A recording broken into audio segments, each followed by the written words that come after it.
Rebonjour à toutes et à tous et bienvenue dans le cadre de ce webinaire, l'architecte face au risque sismique, lequel est animé par Milan Sazek, qui se présentera, comme indiqué, davantage après la présentation d'ILO, formation et de nos modes de communication. Indiquons quand même malgré tout d'ores et déjà que Milan Sazek est évidemment architecte. Il intervient aussi à l'école des hautes études techniques de BNO. Vous êtes aussi ingénieur, Milan, si je Oui, ne oui. me trompe pas, et vous êtes formateur en construction parasismique et l'auteur de nombreux ouvrages, dont Traité des constructions parasismiques et Initiation à la construction parasismique. On vous mettra bien sûr les liens en fichier attaché. Très rapidement, au regard de l'heure, une présentation d'ILO et de nos modes de communication. Vous le savez, ILO Formation a été créé à l'initiative de l'Ordre des architectes Occitanie en 2012. Notre raison d'être est bien évidemment de répondre à votre obligation de formation en vous proposant des formations de qualité, puisqu'elles sont toutes testées en amont par des membres du CROA avant de vous être proposées. Nous proposons des webconférences et nous pouvons co-concevoir à vos côtés des formations sur mesure. Les membres de notre conseil d'administration sont tous architectes et nous appartenons au réseau de la formation continue des architectes, réseau créé par l'ordre national et les ordres en région. Nos modes de communication, vous l'avez repéré, vos micros, caméras sont coupés. En revanche, vous pouvez poser vos questions dans ce fameux onglet QR que vous avez utilisé. Et sachez que Milan y répondra au terme de chacune de ces 3 parties. Et comme Milan Sazek ne voit pas les questions, je reviendrai pour les lire et Milan vous les soumettre. Moi, j'ai terminé de ma présentation. Milan, si vous êtes prêt, je vous laisse la parole Oui, avec grand plaisir. oui, je l'ai été présenté, donc Milan Zasek, hein, donc ingénieur architecte, et puis ce n'est pas à Brno, enfin à l'école de hautes études que j'interviens, c'est là que j'ai été diplômé, mais à l'ISBA, c'est-à-dire c'est une école d'ingénieurs hein, à Marseille. Hein. Mais Pardon. sinon, avant, c'était à l'école d'architecture de Marseille pendant une trentaine d'années. Voilà, donc on va faire une présentation synthétique de ce sujet, donc un aperçu de ce qui est ensuite développé dans les formations proposées par ILO. Et la première partie, ça porte sur le parti architectural parce que l'architecture joue un rôle important. On ne le sait pas, mais dans la protection parasismique des bâtiments. Et il faut savoir qu'on peut agir donc sur l'action sismique sur le bâtiment, pas sur les séismes eux-mêmes, mais sur l'action sur le bâtiment, on peut agir. Et puis, on peut agir sur la réaction du bâtiment, donc la manière dont il résiste. Donc, on agit aussi bien sur l'action que sur la réaction. Alors, cette fois, au début, c'est donc l'architecture, hein, le premier volume. Elle détermine, pour la première partie, elle détermine entièrement le comportement sous séisme, entièrement. Ce qui veut dire, si les pénalisant, ben, c'est l'architecte qui est responsable, en quelque sorte. Pas forcément coupable s'il n'est pas au courant, mais en tout cas, il est responsable. L'ingénieur n'y est pour rien parce que le calcul ne prend que l'architecture telle qu'elle est définie par le projet, donc il n'y est plus pour rien. Hein. C'est l'architecture qui décide est-ce que le bâtiment vrille ou pas, tout ce qu'on va voir à la suite. Il permet aussi, partie architecturale non pénalisant, il permet aussi de minimiser les charges sismiques, donc ça coûte moins cher. Hein. Donc, et puis, créer une réserve de résistance parce que les bâtiments sont calculés par les ingénieurs pour une période de retour d'une certaine valeur, c'est 475 ans, et donc pour un séisme d'une intensité donnée. Mais ce séisme, il peut être dépassé. Ça arrive, hein. On a un séisme plus fort que prévu. Et à ce moment-là, tout ce qui était calculé est caduc. Par contre, l'architecture non pénalisante, ça crée une réserve de résistance qui permet à ce que le bâtiment résiste quand même. Hein. Euh, Ensuite, il faut savoir que au même endroit et pour le même séisme, tous les bâtiments ne subissent pas la même action sismique. L'action sismique, en fait, c'est maintenant le synonyme de charge sismique. Donc, ils ne sont pas chargés par le séisme de la même manière. Alors, sur le graphique en bas, j'espère que vous le voyez, il y a deux courbes. La première pour les sols rigides et la deuxième courbe pour les sols mous. On les appelle des spectres de réponse parce qu'il y a tout le spectre des bâtiments sur l'abscisse, tous les bâtiments sur l'abscisse, hein. Et sur l'ordonnée, on a la réponse, donc au fait la charge sismique, à une constante près, constante de la masse, hein. Et on voit que certains bâtiments, comme par exemple les maisons relativement basses, sont très chargés ici sur la première courbe, hein, donc sur les sols rigides, alors que les bâtiments de 10 niveaux, par exemple, sont plutôt très chargés sur les sols mous. Et ensuite, les autres bâtiments sont chargés moins. Donc, au fait, c'est pas intuitif du tout, mais tous les bâtiments ne reçoivent pas la même action sismique. Et donc, évidemment, le top d'une conception, c'est de faire de sorte à ce qu'ils reçoivent peu, ou même qu'ils atténuent, comme on va le voir, qu'ils atténuent les secousses venant du sol. Alors, quels sont ces effets destructeurs qui peuvent être dus à un parti architectural pénalisant? D'abord, la résonance du bâtiment avec le sol, hein. À ce moment-là, les amplitudes, hein, des oscillations augmentent énormément, hein, et on a un effondrement assez rapide après, si le séisme a quand même une certaine intensité. Ensuite, la torsion d'ensemble, le bâtiment se met à vriller, hein. C'est aussi causé par un choix d'architecture qui peut être évité et qu'on va commenter juste après. Puis des oscillations différentielles, c'est que les différentes parties du bâtiment n'oscillent pas de la même manière. Donc à la jonction des deux, on a des dommages. Ensuite, l'effet de niveau souple. Quand il y a un niveau qui est plus souple, généralement le rez-de-chaussée, mais pas seulement, que le suivant, ben, il est souvent écrasé. Parce qu'au fait, un séisme, il impose des déformations et pas des forces, hein. Parce qu'un séisme, c'est comme quand on est dans un bus, et puis il démarre rapidement, et les pieds étant au plancher, ben, les pieds démarrent avec le bus, mais le corps part en arrière, vous cherchez à vous attraper. Ce qui veut dire, c'est exactement ce qui se passe avec un bâtiment qui est soumis à un séisme, mais les fondations démarrent, et la masse du bâtiment a tendance à rester en arrière, donc elle est déformée. Donc, au fait, un séisme impose des déformations et pas des forces externes comme le vent. Et donc, ces déformations, quand il y a un niveau qui est plus souple que le suivant, sont concentrées toutes dans le niveau qui est plus souple. Et donc, ce niveau est parfois écrasé, on va voir des photos. Et puis, l'effet de poteau court, le mieux, c'est que je le détaille dans le commentaire qui suit. Alors, ces effets concernent la structure principale de l'ouvrage, parce qu'au fait, dans la règle parasismique, on distingue la structure principale et secondaire. La structure principale, c'est celle qui participe à la résistance au séisme, autrement dit le contreventement. Puis tout le reste de la structure, on considère que le séisme ne n'affecte pas trop. On n'a même pas à s'en occuper, le séisme n'affecte pas trop. Donc du coup, l'architecture aussi, elle est libre là. Alors que ce qui est pénalisant, ça concerne la structure principale, donc le contreventement. Euh, donc ça dépend de l'architecture, de la structure, parce qu'au fait, c'est la structure qui assure la résistance, mais elle a une architecture, cette structure quand même une forme, hein, configuration, qui suit celle du bâtiment. Alors, le premier facteur pénalisant, la résonance du bâtiment avec le sol. Donc, la résonance est une réponse amplifiée, donc la réaction aux secousses amplifiée. Alors, ça a lieu lorsque la période propre du bâtiment est la même que celle du sol. Et la période propre, c'est la durée d'une oscillation libre en secondes, hein. Donc, si par exemple, un bâtiment, enfin, une oscillation dure une seconde, et le sol aussi, il oscille à une seconde de période, ben, il y a résonance. Alors, on voit à gauche une église dont le corps est détruit et pas le clocher.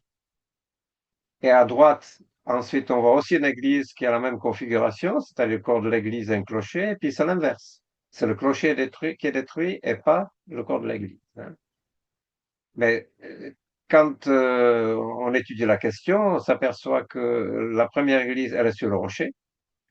Et donc, c'est tout ce qui est rigide comme le rocher, qui est à peu près à la même période, qui est très sollicité. Donc, c'est le corps de l'église.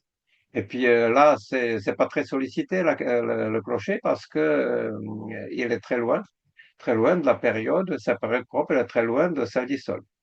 Et c'est l'inverse sur la photo suivante. Hein, le sol mou, il bouge plus lentement, donc c'est une période qui est plus longue. La durée d'une oscillation est plus longue, comme celle des clochers. Donc, ils sont mis en résonance alors que le corps n'est pas affecté. Et on peut voir sur cette vidéo à droite que, qui a une configuration similaire. Là, on a comme une corde d'église et puis un clocher. Ce n'est pas pour les mêmes fréquences ou périodes, parce qu'au fait, la fréquence, c'est l'inverse de la période, hein.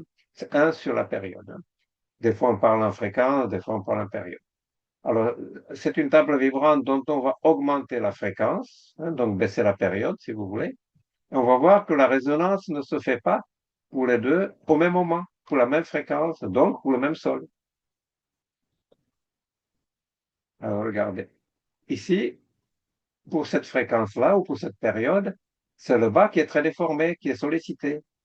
Et le clocher, la flèche, n'est que transportée, elle n'est pas déformée. Après, quand on change, ça correspond à un autre sol, et on voit que c'est un sol plus mou, et on voit que c'est la flèche ici qui est très sollicitée, et puis pas le reste. Donc, c'est vraiment le rapport entre la période propre, donc la durée d'une oscillation propre de l'ouvrage ou de la partie de l'ouvrage et le sol. C'est très destructeur. Là, on voit à Mexico, lors du séisme 85, qu'une structure en béton armé, poteau-poutre, on dirait des allumettes, c'est complètement détruit, complètement, par la résonance. Alors que dans un bâtiment à côté, au même endroit, pour le même séisme, le Musée national mexicain, des pièces exposées ne sont même pas tombées alors qu'elles ne sont pas fixées. Autrement dit, ce bâtiment n'a pas été sollicité pour le même séisme et au même endroit. Et comment je sais que les dommages à gauche sont dus à la résonance? C'est parce que les dommages sont en haut. Parce que les efforts, les forces internes qu'un séisme produit dans un bâtiment croissent de zéro en haut à un maximum en bas. Alors, si j'ai zéro en haut d'effort, ben, évidemment, je ne peux pas voir ces dommages. Donc, c'est dû à autre chose, c'est dû à la résonance, c'est-à-dire ces déformations très importantes. Quand j'ai des dommages en bas, eh ben, ça peut être un sous-dimensionnement. Ça, c'est le schéma du séisme de Mexico. On voit que les bâtiments peu élevés, peu de dégâts. Ensuite, les bâtiments de 15 à 30 étages détruits parce qu'ils étaient proches de la résonance, hein. Et à droite, un bâtiment qui a 45 étages, il n'a pas eu une seule vitre cassée parce qu'il était très loin de la période de résonance. Là, on a le spectre qui correspond à ce cas-là. La période propre de ce bâtiment, c'est à peu près 4,5 secondes. Et sur le spectre, on voit qu'on est plus bas que le secousse du sol, parce que ici, cette ligne horizontale, c'est le secousse du sol, l'accélération des secousses du sol. Alors que là, on est plus bas. Autrement dit, ce bâtiment atténué, alors que les autres augmentaient, hein, amplifiaient les secousses venant du sol. Donc, tout ça, ça dépend de l'architecture, bien sûr, qui est la résonance ou pas. Alors, comment on peut la prévenir? Donc, quand je suis en résonance comme ce bâtiment ici, par exemple à gauche, qu'est-ce que je peux faire? Je peux pousser la période de ce bâtiment vers la gauche, donc raccourcir, ou allonger vers la droite, hein. D'une manière générale, deux marches sont possibles. Celle qui est empirique, c'est il faut impérativement une structure rigide sur sol mou, hein. Donc, une structure en portique, par exemple, elle est souple, hein, alors qu'une structure avec des murs, elle est rigide. Donc, sur des sols mous, il ne faudrait pas utiliser des structures en portique. Il faudrait choisir des structures en mur. Et puis, inversement, évidemment, c'est une structure flexible sur sol ferme. Mais on peut être plus précis. On peut modifier directement les paramètres de la période propre. Alors, l'équation de la période propre, c'est ça, c'est pas pour que vous calculiez, mais c'est pour réaliser que lorsqu'on augmente la masse, on augmente la période. Lorsque j'augmente la rigidité K, je baisse la période. Donc, c'est ça qu'il faut retenir. En augmentant la masse, je baisse la période, inversement. En augmentant la rigidité du bâtiment, je baisse la période, inversement. C'est pas compliqué à retenir. Alors, deux exemples. Donc, pour réduire la période propre, pour la faire quitter donc la résonance et on peut ajouter des contournements rigides, comme des voiles ou des palets de stabilité triangulés, aussi bien dans le neuf que dans l'existant, bien sûr, hein. Et puis disposer de préférence en périphérie de la construction parce que ça donne plus de rigidité que si c'est au milieu. Et puis réduire les masses. Pour augmenter, des exemples aussi, ben, remplacer les panneaux de remplissage en maçonnerie par des façades légères, hein. Donc ça diminue la rigidité. Remplacer les cloisons maçonnerie par des cloisons en plaque de plâtre, par exemple, ou des cloisons menuisées. Supprimer des cloisons, hein, ou recourir à l'isolation parasismique. Mais ça, c'est surtout pour les grands séismes parce que ça a un certain coût et ça justifie pas en métropole. L'isolation parasismique, c'est la mise en place de cylindres blocs sous la construction qui, en fait, isole la construction des secousses. Donc, étant isolée, elle ne reçoit que très peu de secousses qui passent à travers les isolateurs de cylindres blocs. Voilà, donc ça, c'était la résonance. Maintenant, les oscillations différentielles. Donc, quand je prends sur le premier dessin, par exemple, un séisme qui vient dans cette direction, surtout, la faille serait par là-bas, donc il vient dans cette direction. On voit qu'il rencontre ici une aile qui est rigide dans cette direction et une autre qui est souple dans l'autre direction. Ce qui fait que la période propre de ces deux ailes n'est pas la même. Donc la première a tendance à osciller comme ça, alors que la deuxième comme ça, plus lentement. Donc pendant qu'il y ait une oscillation lente ici, il y en a peut-être plusieurs là. Donc à certains moments, les deux ailes se déplacent dans des sens opposés. Donc ça fait des dommages et on les voit en bas sur les photos, sur les deux photos. C'est dû aux oscillations différentielles. Là, il n'y avait pas de joint pour séparer les deux bâtiments, donc c'était un seul bâtiment. Et il y avait des oscillations différentielles qu'on appelle aussi asynchrones. À chaque fois qu'il y a une différence de rigidité, comme ici en plan en forme de T, c'est pareil, hein. Ça c'est souple, ça c'est rigide, donc ça fait le même effet. Alors on peut tout prévenir. Il ne faut pas penser que la préoccupation parasismique appauvrit l'architecture. Toute configuration peut être conservée. Toute. Autrement dit, l'architecture peut rester telle que l'architecte l'avait envisagée, hein, pour des raisons parasismiques. Il suffit d'appliquer des solutions qui ne modifient pas l'architecture, hein. Alors, les règles parlent de placer des joints ici, vides de tout matériau. Mais ça a un certain coût parce que quand on a un joint, c'est qu'il faut doubler la structure, il faut pas que ça s'entrechoque, donc il faut que ce soit vide, donc ça a un certain coût. Il y a des solutions qui sont plus économiques. Par exemple, raidir des zones flexibles. Donc là, c'est flexible comme ça dans cette direction. Donc j'ajoute un peu de mur ici. Et du coup, si j'ai la même rigidité ici et là, eh bien, à ce moment-là, j'ai pas de différence d'oscillation. La même chose dans l'autre sens. Si j'ajoute ici un bout de mur ici aussi, et ça c'est tout à fait facile à calculer. Si j'ai la même rigidité dans cette direction, dans cette aile et dans l'autre, il n'y a pas d'oscillation différentielle, hein, puisque la période à ce moment-là est la même. Ou bien, je peux supprimer l'angle rentrant, puisque vous avez vu que c'est dans l'angle rentrant qu'il y avait des dommages. Mais si j'arrondis, à ce moment-là, les contraintes qui sont dues à ces oscillations se répartissent sur tout le linéaire. On n'est plus dans une situation critique. Donc, c'est une autre solution, mais qui quand même porte sur la conception d'ensemble. Alors qu'ajouter des murs, précédemment, on ne touche pas la forme. Ou bien recourir à nouveau à l'isolation parasismique, c'est une panacée, hein, qui donc fait un filtre entre le sol et le bâtiment qui reçoit très peu d'oscillations. Ça, c'était les oscillations en plan.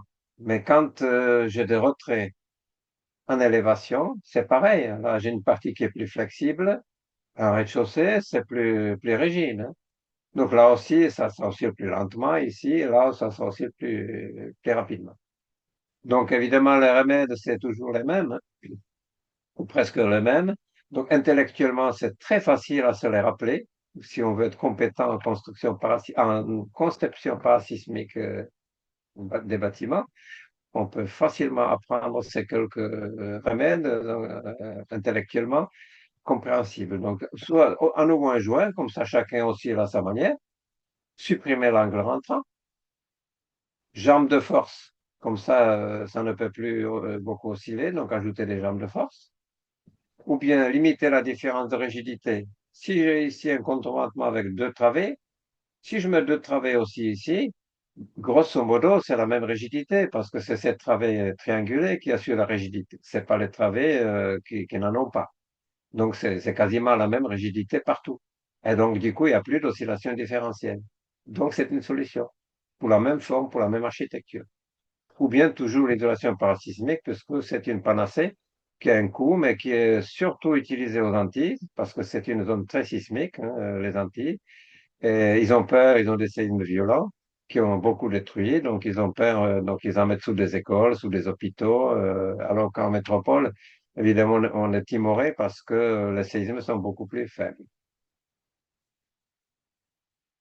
Alors, le retrait progressif de la structure principale, donc des exemples d'application. Retrait progressif, ça veut dire qu'on a supprimé l'angle entrant. Mais dans la structure principale, j'ai dit de celle qui assure le contreventement, donc la stabilité. Alors, ce qui assure la stabilité, c'est ça. Il n'y a pas d'angle rentrant, c'est pas un escalier. Donc, c'est bien qu'il n'y ait pas d'angle rentrant. Alors que le reste, vous voyez, c'est en dents de scie, là, un escalier. Mais c'est la structure dite secondaire où on peut faire ce qu'on veut parce qu'elle est très peu affectée par les séismes. On n'a rien à faire pour la structure secondaire, si ce n'est à la lier évidemment à la structure principale. Mais vis-à-vis des séismes, on n'a rien à faire. Donc, c'est très important à savoir parce que le souci parasismique porte sur le contreventement final. Et ici, c'est ça. Dans le cas droite, il y a des voiles. Vous voyez, on a supprimé ici les escaliers, découpage en escalier. On a fait une continuité de diminution de la largeur. Donc, pas d'angle rentrant, pas de problème. Et au milieu, c'est la structure secondaire. L'architecte s'est quand même aligné sur la structure principale, mais il n'y était pas obligé. Il aurait pu faire aussi un escalier sans que ce soit un préjudice. Là, on a un exemple de jambe de fosse qu'on ajoute, hein, pour qu'il n'y ait pas d'oscillation trop importante de ces retraits. Là, c'est avec des séparations des loggias qui sont en béton et non pas en plexiglas, hein, qui donc agissent comme les jambes de force, hein. Et là, c'est un peu la même chose. Il y a un opéra à Tokyo, je crois, au Japon. Je ne l'ai plus retrouvé, elle est peut-être démolie maintenant, mais enfin, peut-être qu'il y est toujours. Je cherchais un nouveau parce que je l'avais vu la première fois. Je ne l'ai pas retrouvé. Voilà, ça c'est le deuxième phénomène. Le troisième phénomène qui peut être engendré par un choix d'architecture, donc le parti architectural pénalisant, c'est la torsion d'ensemble. Alors c'est soit un niveau, soit tous les niveaux qui se mettent à vriller. Et c'est dû uniquement à la conception architecturale. Alors à gauche, on voit que le bâtiment, après le séisme, il est resté déformé en torsion. Donc il a fallu le démolir. Il ne peut pas rester comme ça. Autrement dit, l'architecte n'a pas géré, mais ça a été conforme aux règles parasismiques qui admettent que le bâtiment reste déformé, qu'il soit démoli. Parce que l'objectif des règles parasismiques, c'est la sauvegarde des vies humaines et pas forcément celle des bâtiments. Donc à gauche, on est conforme aux règles parasismiques, mais on a perdu le bâtiment. Alors que si l'architecte avait géré la torsion, de la manière qu'on veut voir, hein, ben, on aurait gardé le bâtiment. À droite, c'est le rez-de-chaussée uniquement qui a vrillé, et les niveaux, non. Mais ils ont été entraînés dans l'écrasement du rez-de-chaussée. Alors, ça a lieu, je passe à la suivante pour revenir, hein. Ça a lieu quand la rigidité n'est pas symétriquement répartie par rapport au centre de gravité du niveau au-dessus, du plancher au-dessus. Alors, par exemple, ce bâtiment-là, à droite, ça c'est le plancher ici, le centre de gravité c'est au milieu, bien sûr. Et puis, comme il y a des terrains mitoyens, à gauche, il a un voile, il est ici, mur en béton. Et derrière aussi, il a un mur en béton. Les murs en béton sont très rigides, alors que le devant, on est en angle de rue, donc on a des panneaux, des murs rideaux, et donc on a des poteaux avec des éléments légers et pas rigides, pas assez rigides par rapport au mur, hein. Ce qui fait que le centre de rigidité, au fait, il est au croisement de deux voiles, parce que dans ces directions, c'est ça qui est rigide, Dans l'autre direction, c'est ça qui est rigide, il n'y a pas autre chose, donc forcément le centre de rigidité, il est là. Et l'action sismique, la résultante passe par le centre des masses, parce que l'action sismique elle est définie par le rapport de la masse par l'accélération, donc la masse, donc ça passe par le centre des masses, alors que la réaction du bâtiment passe par le centre de rigidité. Donc ça fait un couple qui fait vriller le bâtiment, ce qui fait qu'on voit que le poteau qui était en angle ici, à chaque niveau, il avait le pied ici, et la tête là. Et donc, il n'a pas supporté. Au bout d'un petit moment, il ne le supportait plus. Et comme c'est à chaque niveau, ben, c'est tous les niveaux qui ont vu leur angle ici éclater. En bas, on voit que ici, on a partie qui est encloisonnée à gauche. C'est ce qui est à gauche ici. Et donc, le centre de rigidité au milieu, parce que c'est au milieu des parties rigides ici. Le centre de gravité de l'ensemble, c'est à peu près ici. Donc, on a l'action qui passe là, la réaction qui passe là. Ça fait un couple de force qui fait osciller comme ça le niveau, le plancher qui est au-dessus de ça. À nouveau, ici, on a la tête du poteau du rez-de-chaussée et ça, c'est le pied du rez-de-chaussée. Donc, vous voyez le poteau, il a éclaté. Le séisme s'est arrêté. S'il avait continué peut-être 10 secondes, le rez-de-chaussée aurait été écrasé par la torsion. Donc, je reviens aussi pour expliquer ça sur la vidéo. Ici, j'ai, pour illustrer, ici, j'ai deux constructions de même forme. Celle-ci a une répartition de rigidité qui est symétrique, mais ici, c'est assuré par la fixation, parce que comme c'est le même modèle, cette différence, elle est assurée par la fixation. C'est la même fixation là, là et là et là. C'est-à-dire, ce sont des équerres qui sont comme ça. Je sais pas, voilà, comme ça. Et qui sont souples dans cette direction. Alors que, au fond, on a les mêmes qui sont en arrière ou en avant. Enfin, je ne me rappelle plus. En tout cas, on le verra quand ça bougera. Sur une face, c'est les mêmes. Sur l'autre face, on a changé de sens. C'est-à-dire, au lieu d'être comme ça, c'est comme ça. Ce qui fait que comme ça, c'est rigide. Donc, on a en fait deux liaisons rigides et deux liaisons les mêmes souples vis-à-vis du séisme. Donc, quand je le mets en vibration, en résonance, les deux, mais d'abord, c'est le premier qui va être en résonance parce qu'il est c'est plus souple pour une période qui est lente, hein. Et vous voyez, il n'y a pas de torsion. Il se déforme en translation. Mais quand j'augmente la fréquence, donc je baisse la période, et vous voyez, ça tourne autour d'ici. Donc, c'est ici que c'est rigide. Ça tourne autour de la partie rigide.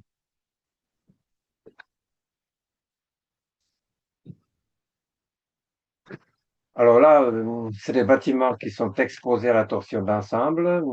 C'est en Grèce, je passais devant en voiture, quand j'ai vu ça, j'ai arrêté et puis j'ai pris en photo ce bâtiment. Parce que c'est à peine construit, c'est déjà condamné, cette construction, cette maison. Mais ils ont mis un mur ici, sans doute pour que le courant d'air ne passe pas là. Alors là, ils n'en ont pas mis en face. Donc du coup, ici c'est rigide, ici c'est souple. Donc, le rez-de-chaussée de cette construction, en cas de séisme proche, d'une certaine importance, il va osciller comme ça. Et les poteaux vont être cisaillés, le rez-de-chaussée va s'écraser. Je suis pas l'air dire parce que je parle pas grec.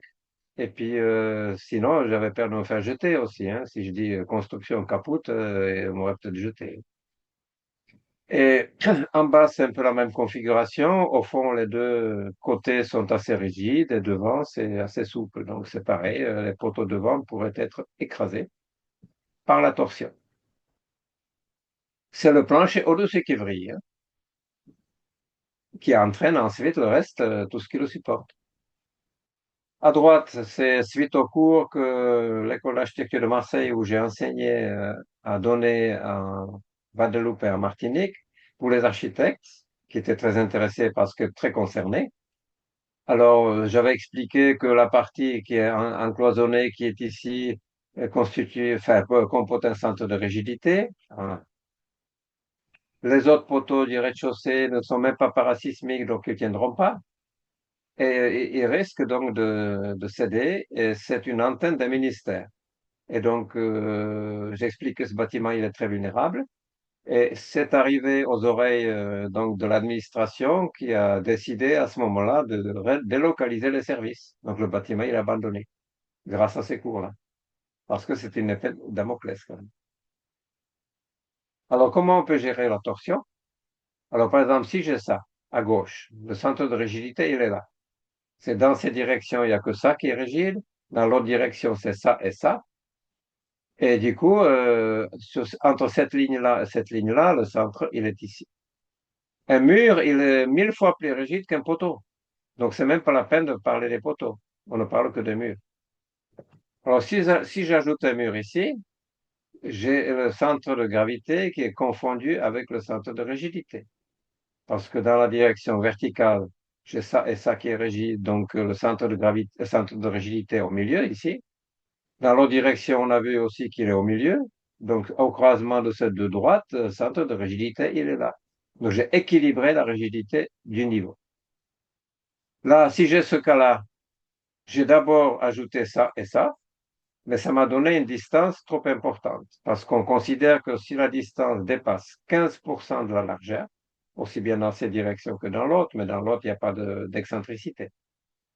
Alors, si c'est plus que 15%, c'est préjudiciable. Alors que j'ai ajouté encore ça, j'ai calculé le barycentre, parce que en fait, c'est le barycentre des rigidités, tout comme le centre de gravité, c'est le centre, le barycentre des poids ou des masses. Et donc, à ce moment-là, je suis tombé en dessous de 15% ici, d'excentricité, et du coup, ce n'est plus préjudiciable. Puis une solution qui est très élégante, qui a été trouvée par l'ingénieur de Toyo Ito, qui est prix Pritzker au Japon, qui est l'auteur de la médiathèque de Sendai, où il a des poteaux en forme enfin, en treillis, mais répartis un peu d'une manière aléatoire. Alors, l'ingénieur lui a dit, mais écoute, il y a un problème, on cherche une régularité quand même, hein, qu'il n'y ait pas de torsion, oscillation différentielle, tout ça. Et lui avait dit, mais écoute, qui te débrouille, c'est toi l'ingénieur, c'est pas moi. Alors, l'ingénieur lui a dit, mais écoute, la solution, c'est qu'on prenne les quatre poteaux d'angle qui sont symétriques et qu'on les rende plus grands, donc plus rigides, et ça va être la structure principale qui assure le contreventement. Alors, les autres poteaux, tu fais ce que tu veux, puisque c'est la structure secondaire où que le séisme affecte très peu. Donc, c'est très élégant d'avoir pensé justement de choisir des poteaux symétriques pour assurer le contournement. Ensuite, ce qu'on peut causer aussi comme architecte, comme inconvénient majeur, c'est l'effet de niveau souple. Euh, donc, j'ai dit quand on a un niveau qui est beaucoup plus souple que le suivant, en principe de 30%, 30% de moins de rigidité. Avec l'oscillation de ce qui est rigide au-dessus de la boîte, les poteaux se déforment en S, et puis ils ne peuvent pas supporter ça à une grande amplitude ni longtemps. Donc ils cassent en haut et en bas. C'est ce qu'on voit sur la photo de droite. Vous voyez, les poteaux ont cassé en haut, ils ont cassé en bas, puis le rez-de-chaussée a été écrasé. C'est très fréquent que les rez-de-chaussée soient écrasés dans ce cas-là.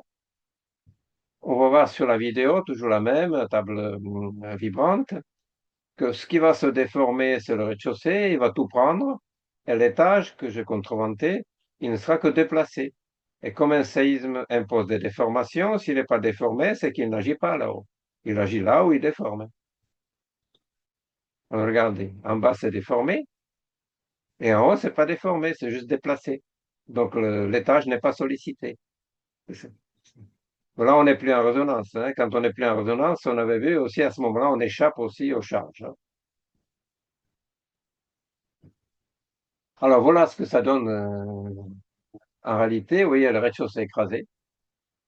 Il y avait des garages et là des habitations, donc les garages ont été écrasés. À droite, il y a beaucoup de percements, donc c'est beaucoup plus souple le rez-de-chaussée que l'étage. C'est au Japon. Et donc aussi, ça a failli aussi. Le séisme s'est arrêté, donc c'est pas allé jusqu'au bout. À gauche, On voit que il y avait des squatters qui ont muré ici pour être tranquille, hein, qui ont muré ici une travée, ou deux peut-être, hein. Et du coup, ces travées ont été conservées parce que, il y avait plus de différence de rigidité importante, alors qu'à gauche, il y avait une différence de rigidité, donc le niveau a été écrasé. À droite, vous voyez, donc le rez-de-chaussée écrasé, c'est au Japon. Et on peut dire, mais comment ça se fait qu'ils n'ont pas calculé avec, hein, ils calculent tout au Japon. Mais il se trouve que le séisme était plus fort que celui qui était pris en compte dans le calcul, donc le calcul ne servait plus à rien. Il était dépassé. Alors que une conception, comme je l'ai dit au début, qui est non pénalisante, crée une réserve de résistance pour la construction, pour les constructions qui subissent un séisme qui est plus fort que prévu. Alors là aussi, on peut gérer. Comme partout, comme je vous ai dit, on peut garder son architecture. Donc, on peut augmenter la rigidité avec un contreventement qui est en façade ou à l'intérieur. C'est ce qu'on voit là, soit à l'intérieur, soit en façade. C'est plus efficace en façade, hein, bien sûr. Mais un noyau central, ça marche aussi, bien sûr. Ou bien, là, c'est donc avant, je peux ajouter aussi des poteaux plus larges, de sorte à ce que les rigidités au total soient comparables à celles de la rigidité au-dessus. Cela est là. Ou bien, je peux généraliser la souplesse. Parce que ce n'est pas parce que le niveau est souple qu'il y a un problème, c'est parce qu'il est plus souple que le suivant. Donc, la différence. Alors, si tous les niveaux sont souples, il n'y a plus de différence. Donc, il y a plus d'effet de niveau souple et on est tranquille. Si cette rigidité de l'étage est due au fait qu'il y a des garde-corps en béton ou en maçonnerie qui brident les poteaux, qui deviennent plus rigides, il suffit de les détacher, donc avec un vide de, par exemple, de 10 centimètres. C'est ce qui se fait même pour des raisons esthétiques, hein, et les poteaux sont libres à se déformer. Ou bien l'isolation qui est une panacée. Des exemples d'application, donc là on a un rez-de-chaussée des contreventements qui rendent rigide un niveau qui est entièrement vitré, alors qu'il y a des formateurs qui disent ne faites pas de niveau vitré ou ouvert. Mais c'est de la connerie, hein, il suffit de gérer, hein. Il est entièrement vitré et puis il suffit de mettre ça. Voilà, c'est visible là, c'est à l'intérieur, hein. C'est une salle, un réfectoire d'une entreprise où j'étais invité par l'entreprise. C'est entièrement vitré sur les quatre côtés aussi, alors qu'aux étages, ça ne l'est pas. Donc, ils ont contreventé cette fois-ci à l'intérieur. Ce n'est pas très gênant pour l'esthétique à l'intérieur. Et du coup, on a géré le problème. On peut avoir un niveau entièrement ouvert et pas d'effet de niveau souple. Quand il y a des garages, on peut mettre des contreventements à l'entrée ou entre les box ou entre les emplacements de stationnement. On peut toujours en mettre de sorte à augmenter la rigidité du niveau. Suppression des angles rentrants.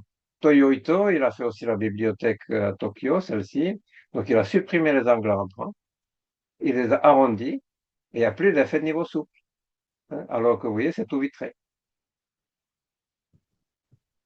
Grande rigidité des poteaux du niveau ouvert. Ça, c'est le Corbusier, la cité radieuse à Marseille. Moi, quand je l'ai vu la première fois, je me suis dit, mais comment ça se fait ce bâtiment? Il va basculer, il est juste sur des poteaux. Même s'il y a un vent fort, il va basculer, c'est pas possible. Puis après, quand on se penche sur la question, alors, sur la question, quand on superpose à l'échelle, en section, les poteaux en bas, les piliers, et puis les voiles en haut qui sont même ajourés, on voit qu'il n'y a pas photo. En bas, c'est beaucoup plus rigide qu'au-dessus, donc c'est l'inverse du niveau souple. Et d'ailleurs, à droite, on voit les dessins que, effectivement, c'est beaucoup plus rigide. La généralisation de la souplesse, on la voit ici, c'est un immeuble à New York. On voit à travers le mur rideau que c'est la même structure partout. Souple parce que c'est des portiques. J'ai dit au début que les portiques c'était souple alors que les murs, par les de stabilité sont triangulés, sont rigides, hein. Comme c'est la même partout, il n'y a pas d'effet de niveau souple, même si le niveau en bas est complètement ouvert. Donc les formateurs qui disent ne faites pas de niveau ouvert, ils ont tort. Là, c'est le dessin qui illustre ça. Voilà, le dernier phénomène pénalisant, c'est l'effet de poteau court. C'est que lorsque les poteaux qui sont dans la structure principale, donc qui participent au contreventement, sont plus courts que les autres. Par exemple, plus courts mécaniquement, c'est-à-dire la partie libre. Par exemple, ici, on voit que la partie libre, elle est courte, et ensuite, le poteau, il est bloqué, bridé par des allèges en béton. Donc, il reste que ce qui est en bas ici, la partie libre, qui se doit se déformer, mais comme elle est courte, elle se déforme même en cisaillement et non pas en flexion. Et donc, c'est un parallélogramme qu'on obtient ici, et non pas une parabole de flexion, hein. Et du coup, la diagonale ici s'est allongée. Et allongée, ça veut dire qu'il y avait la traction qui a fait cette fissure-là. Quand le plancher revient à droite, cette fois-ci, c'est cette diagonale-là qui s'allonge. Donc, ça fait cette fissure-là, et on a des fissures en croix qui sont typiques du cisaillement. Et comme l'effet de poteau court se traduit par un cisaillement des poteaux, c'est typique aussi de l'effet de poteau court. Donc, à droite, on voit un bâtiment où aussi le séisme s'est arrêté, il n'est pas allé jusqu'au bout. Mais on voit que, on a cette image qui est dessinée en bas à gauche. C'est le même bâtiment de l'autre côté qui est en bas, mais il était au soleil, donc c'est plus ensoleillé. Et là, on voit qu'on n'a qu'une fissure. Parce que côté droit, les poteaux ne sont plus bridés, ils ont la longueur normale. Et côté gauche, ils sont bridés par une allège en béton. Donc ça, c'est que le premier cas qui s'est produit, la fissure qui est là.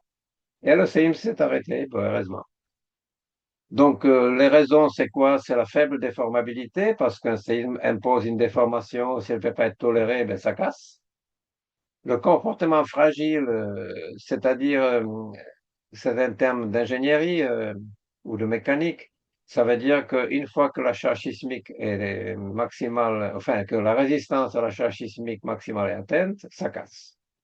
Alors que si on a l'inverse, c'est-à-dire un comportement ductile, ça ne casse pas, ça se déforme, hein. C'est comme quand je prends une tige d'arbuste en hiver, je la plie, elle casse avec un bruit put, comme ça. Alors que si je prends une tige d'armature en acier, je la plie, eh ben, elle reste pliée, elle ne casse pas. Ça, c'est un comportement ductile, alors que l'autre, il est dit fragile. Donc, en cisaillement, c'est toujours un comportement fragile. Quand on arrive à la limite de la résistance, ça casse. Alors que les règles parasismiques admettent qu'on dépasse la limite, le séisme, que ça dépasse la résistance.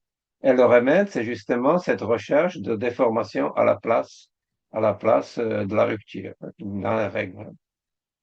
Et puis aussi à la charge importante, parce que sur un niveau, les charges se répartissent par le plancher, grâce au plancher, en proportion des rigidités. Donc, s'il y a des poteaux qui sont 10 fois plus rigides que d'autres, comme ceux qui sont courts, mais ils reçoivent 10 fois plus de charge.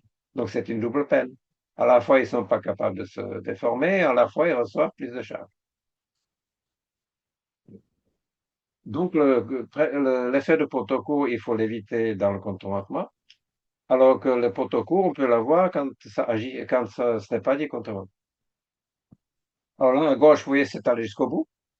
L'effet de poteau court a complètement cisaillé les poteaux, puisque la partie libre était plus courte que que le poteau normal à l'intérieur, hein. À droite, c'est des garages. Alors on voit que l'ingénieur a contreventé par effet de portique, poteau-poutre, et non pas avec des palais de stabilité ou avec des murs. Moi, je dirais que c'est une faute professionnelle, parce que du coup, les poteaux ont cassé par effet de poteau court. Parce qu'ils participent au contreventement, ils ont forcément subi l'effet de poteau court parce qu'ils sont bridés par les allèges en béton. S'ils avaient contreventé par des murs à l'intérieur, ça aurait été une structure secondaire ici, et pas de problème, aucun dommage. Donc, il suffit de comprendre la chose pour éviter des ruines, des dommages, hein. Alors, comment on peut gérer ça? Donc, comme tout à l'heure, contournement en façade ou à l'intérieur. Alors, j'ai ici un bâtiment qui a des portiques dans le sens longitudinal, peut-être aussi dans le sens transversal que je n'ai pas dessiné. Mais en façade, on a des allèges hautes. Donc, du coup, j'ai des poteaux courts ici. Et si je ne gère pas, ben, il y aura l'effet de poteau court bilatéral ici, parce que c'est bloqué de deux côtés, et unilatéral au bout, parce que les poteaux ne sont bloqués que d'un côté. Alors, qu'est-ce que je peux faire? Je peux ajouter un contournement à l'intérieur, comme ça ou comme ça. Maintenant, le client peut me dire, mais moi, ça me gêne, j'ai pas de mur ici. Alors, je peux le mettre en façade. C'est plus efficace. Alors, le client peut me dire, mais j'aime pas, je veux pas de mur à l'extérieur, moi, je veux qu'il y ait des fenêtres comme avant. Mais à ce moment-là, on peut mettre des allèges qui ne sont pas rigides, comme qui sont par exemple en menuiserie métallique ou menuiserie bois, et qui ne bloquent pas les poteaux. Et il n'y a plus d'effet de poteau court.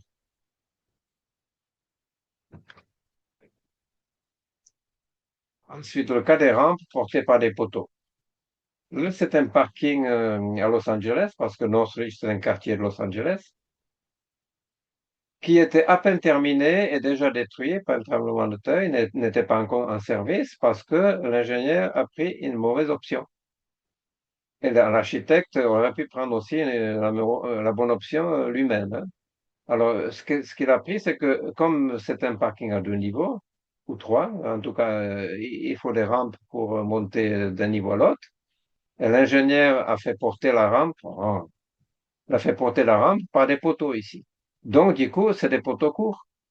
C'est des poteaux courts parce qu'il y a des parties, enfin, ils sont pas aussi longs librement que les autres. Et du coup, ça a cassé. Alors qu'il aurait suffi que la rampe soit portée par des murs, l'architecte aurait pu y penser. Et en France, souvent, les rampes sont entre les murs, hein, et il y a plus de problème. Mais porter la rampe par des poteaux, si c'est les poteaux qui assurent le contournement, c'est vraiment une faute professionnelle. Un autre cas, palier d'escalier entre étages. On voit que ce poteau-là, qui fait au moins 80 centimètres, il était cisaillé aussi comme un rien, par le palier. Alors, quel est le problème? Mais parce qu'il était court, évidemment, le poteau. Il était divisé par deux, là, sa hauteur libre, hein. Alors, ce qu'il faudrait, c'est qu'il y ait un mur, comme dans le cas que je viens de commenter. Mais il y avait un mur. Et regardez, il y avait un mur, mais en maçonnerie. Et le mur en maçonnerie, il est éjecté parce que quand on monte une maçonnerie, là, on met pas de mortier dessus, sous la poutre, parce qu'on peut pas le mettre, le mortier. À moins de le pousser avec les doigts, on peut pas le mettre, hein. Donc, ça éclate. Donc, la solution, c'est quoi? C'est de mettre un mur en béton où les armatures entrent dans la poutre au-dessus. Ou bien, ou bien, comme c'est le cas au Chili ici, assumer. Vous voyez qu'on a des paliers intermédiaires là, et on a de fausses dimensions. Ce qui veut dire, ils ont dit, OK, on est au courant, et il y aura l'effet de poteau court, mais on va surdimensionner. Donc, ils ont assumé, ils ont surdimensionné. Mais moi, je pense qu'il vaut mieux éviter l'effet de poteau court que surdimensionner, parce que le dimensionnement, c'est jamais tout à fait exact.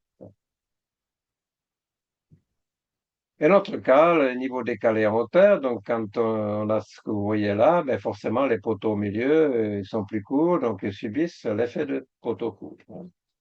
Donc, quelle est la solution? Ben, des murs en béton, des voiles. Le mieux, c'est dans cette direction-là.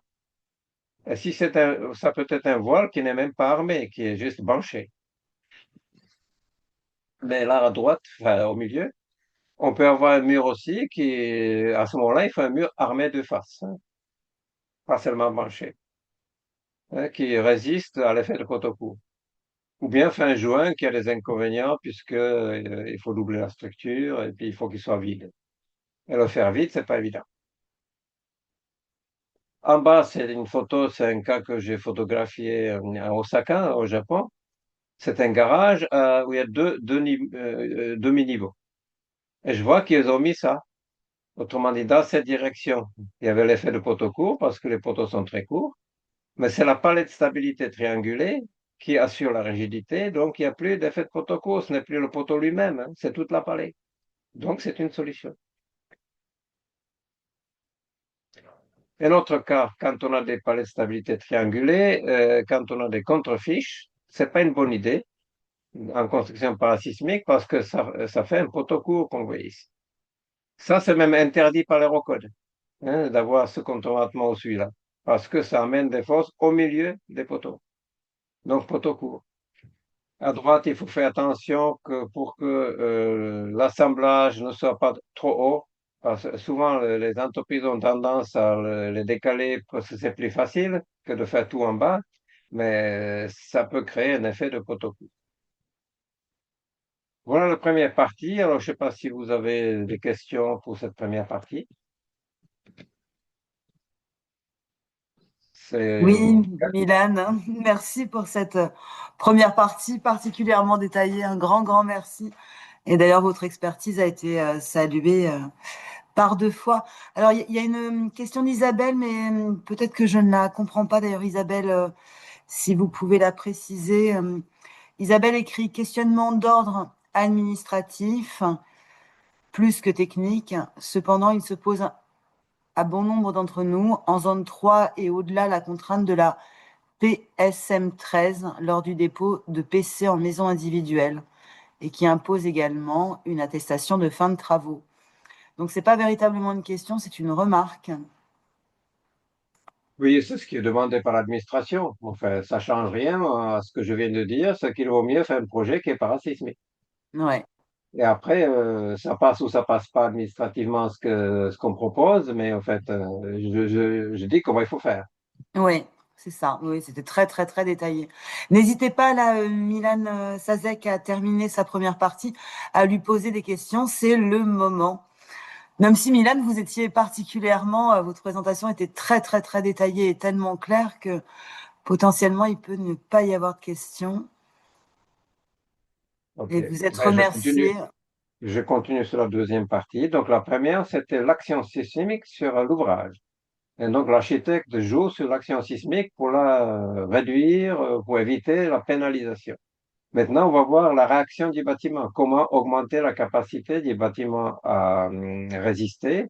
Alors ça, c'est réglementé. Alors que la première partie que je viens de faire, je n'en ai pas parlé, mais c'est pas réglementé. On peut faire l'architecture qu'on veut, même pénalisante. C'est dommage, mais enfin, c'est que l'architecture, c'est de l'art aussi un peu, et l'art n'est pas réglementé. Donc là, on est libre, c'est uniquement la conscience de l'architecte ou la compétence de l'architecte qui permet d'éviter les cas pénalisants. Donc là, maintenant, qu'est-ce qui est réglementé? Comment augmenter la résistance du bâtiment au séisme? Donc, je le fais pour les maçonneries et puis pour le béton armé. Donc, d'abord le comportement pour dire où le bas blesse, hein. Alors, les constructions anciennes sont très vulnérables, hein.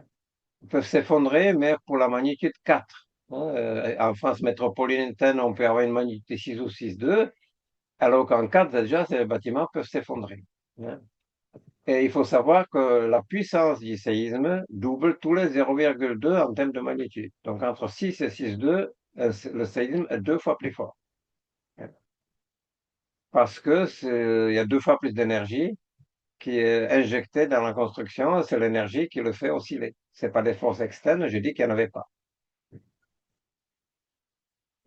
Pour les constructions modernes, c'est pour la magnitude 5 même qu'on peut avoir donc c'est moins que 6, hein, qu'on peut avoir des effondrements si elles ne sont pas parasismiques. Par contre, si on respecte les dispositions parasismiques, la maçonnerie a un bon comportement. Donc, c'est pas parce que c'est des briques ou des agglos que c'est pas bon vis-à-vis des séismes. Ça peut être bon. Alors là, on a un exemple de construction ancienne. C'était très médiatisé, le séisme ici d'Aquila, dans les Abruzzes, hein, en 2009. Vous voyez ce qui se passe? La maçonnerie se disloque complètement. Et celui-ci est plus récent, à Matrice, donc en 2016. Magnitude 6,2, donc c'est ce qu'on peut avoir en métropole, hein. Regardez, tout ce qui était ancien sans disposition parasismique est complètement détruit. C'est un endroit très touristique. Il est possible que des touristes aient été blessés ou tués ici. Et c'est seulement les bâtiments où on a appliqué des règles parasismiques qui sont restés debout. Là, on voit aux Antilles, c'est pour ça qu'ils ont peur, parce qu'il y a un séisme des Saintes, c'est la Guadeloupe, c'est une île de Guadeloupe, hein. En 2004, ça a fait beaucoup peur aux gens parce que regardez, les constructions commençaient à s'effondrer. Il s'est arrêté quand même, donc ce n'est pas allé jusqu'au bout, mais du coup, depuis, on met le bâtiment sur les isolateurs, sur les cylindres blocs qui isolent. Alors, qu'est-ce qui se passe? On a vu que, oui, en fait, je l'ai peut-être pas lu, c'était marqué. les rangs des maçonneries glissent les uns sur les autres, comme les rangs supérieurs, enfin les étages supérieurs se défendent plus que les étages inférieurs, c'est logique, hein. Les rangs de maçonnerie glissent. Glisse, ça veut dire que cisaille. Or, le mortier ne résiste pas au cisaillement, hein. Il ne résiste pas au cisaillement, donc il est détruit et puis il n'y a plus rien qui tient la maçonnerie, donc elle dit là. Et donc, comme c'est du cisaillement, on a des fissures diagonales, j'ai insisté là-dessus, ça fait éjecter des pans de maçonnerie. D'abord en bas, parce que s'il n'y a pas de résonance, c'est pas en haut, c'est en bas, hein, que ça commence. Et là, vous voyez, des pans entiers de maçonnerie partaient parce qu'il n'y avait pas de mesure par incision. Et là, c'est une maquette, en quelque sorte, à échelle réduite, sur une table vibrante, qui correspond à des constructions qu'on peut avoir en métropole. Il n'y a pas de mesure parasismique, justement, sauf il y a des planchers qui sont bien liés et tout, mais il n'y a pas de mesure parasismique. Et du coup, cette construction va pas durer longtemps. Je vais la mettre évidemment en oscillation. Et vous, si vous êtes dans une maison comme ça, vous n'avez pas le temps de sortir. Il ne faut pas se faire des illusions. Vous allez voir.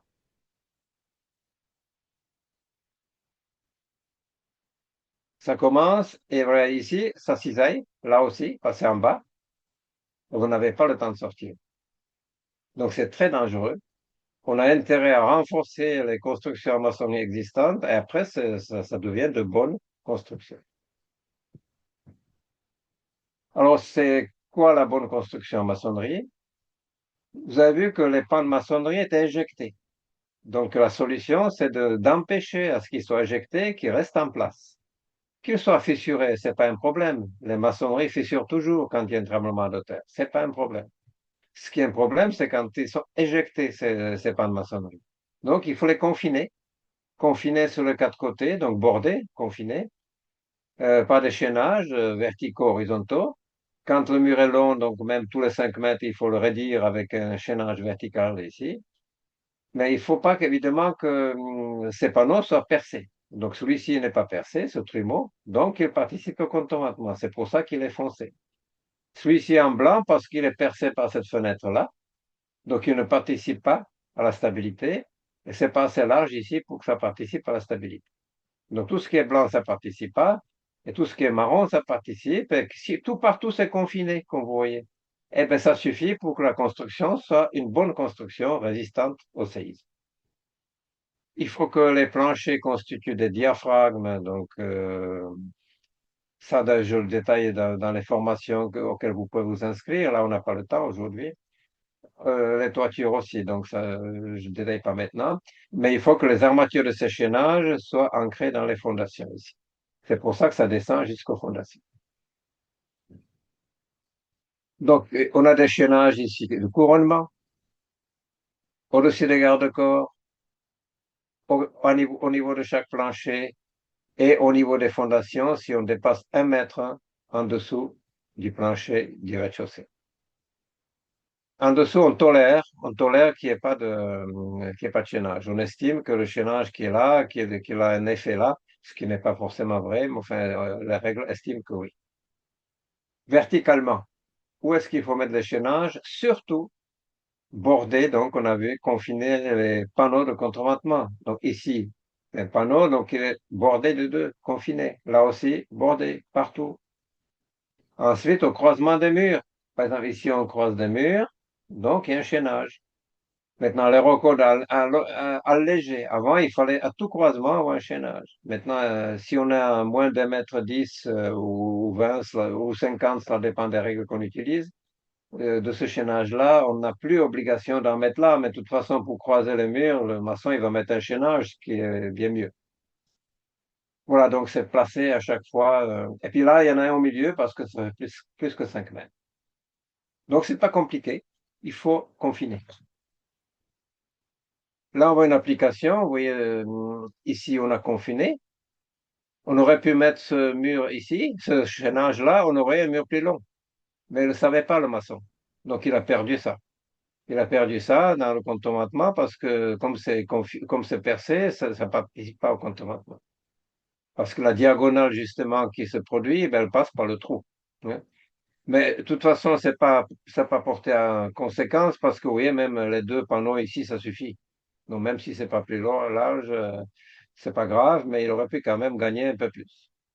Là aussi, vous voyez, c'est confiné, donc pas de problème. Alors, on va mettre un chaînage sur le couronnement. On est en train de préparer ça ici, donc c'est bon. Ici, un effet de poteau court, mais il n'est pas interdit puisque je dis que l'architecture n'est pas réglementée. Moi, j'aurais évité l'effet de poteau court en mettant un mur ici et là, un bout de mur. Mais ils ne savaient pas d'abord, et puis c'est pas réglementé, donc il y a l'effet de poteau.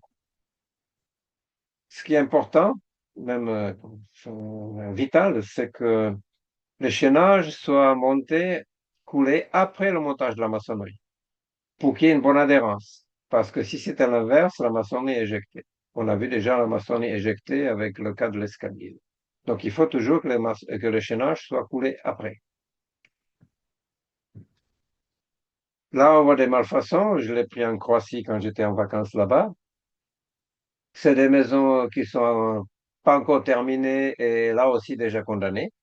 Parce que vous voyez, le trimon de contournement, il n'est pas confiné là. Donc tout ce pan de maçonnerie, en cas de séisme fort, et en Croatie c'est le séisme fort, ben, il va être éjecté et la construction va s'effondrer. Là, ben, là et là aussi.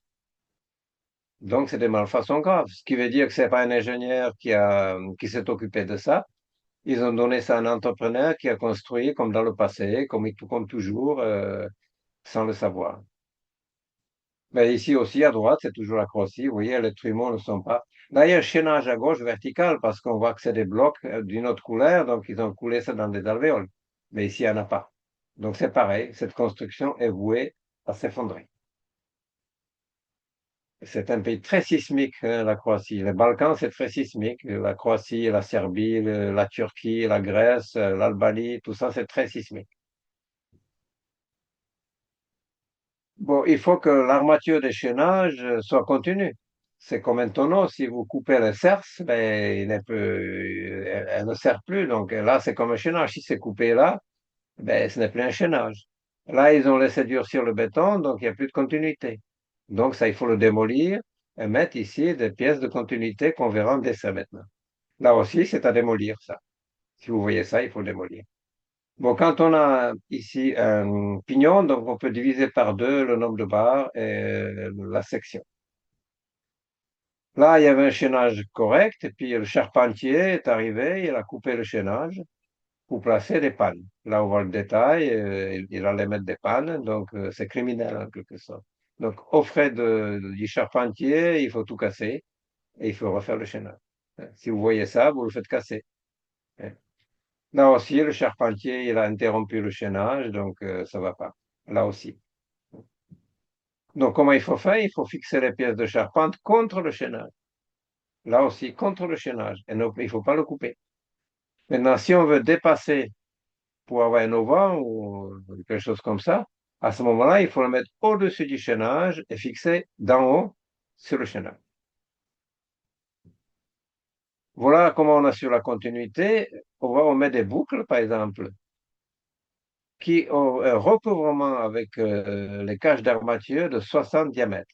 Donc, si c'est une armature de 10, ce qui est le plus fréquent, 10 millimètres, hein, ça fait 60 centimètres. C'est ce que demande la règle parasismique de recouvrement. Et quand c'est recouvert, on estime que le séisme ne peut pas l'arracher. C'est comme si ça fait une pièce. Là aussi, vous voyez, il y a une boucle. Ou bien, on utilise des équerres. Mais là, il y en a plusieurs. Bon. On utilise des équerres, donc c'est dessiné là. Là aussi, il y a des équerres. Verticalement, c'est des aciers en attente, aussi 60 diamètres.